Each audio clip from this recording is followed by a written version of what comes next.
Kevin Feige came out and revealed the slate for Phase 4. Then some additional films like Blade, Fantastic Four, Mutants coming in, Black Panther 2, Captain Marvel 2. And some people, like my wife for example, because it's her favorite MCU franchise, are left wondering, what's up with Ant-Man, and did they officially cancel it?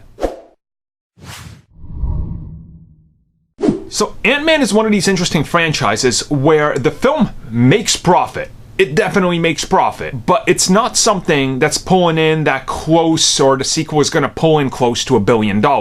At least Ant-Man and the Wasp didn't. It made more than the first, but it was minor. It wasn't like a big increase. So going out of San Diego Comic-Con, you look at the phase they announced, and Ant-Man was never mentioned.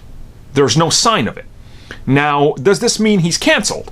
I personally don't think so, and let me try to explain why. There's so much stuff in development right now at Marvel Studios. New franchises, things that are taking a little bit of time. You have to understand that the slate currently is full. Just look at what they have for the next 2 years. Look at 2021 alone. It's full. There's no room to add anything. And I just think, honestly, he just didn't want to say Ant-Man because it slipped his mind. Because there's other franchises out there that are still going to be moving forward. And to me, I think Ant-Man personally is something that's going to take a lot more time to get out, much like Doctor Strange 2 or Black Panther 2. It's a lot more down the road than we want to believe, and currently I just don't think they have any plans for that, so why bother mentioning it when it's not something that you're actively developing? And then if we combine those facts right there, obviously going to do something with Ant-Man and the Wasp, that's a given because they left some hanging threads there and that there's multiple contracts still in place.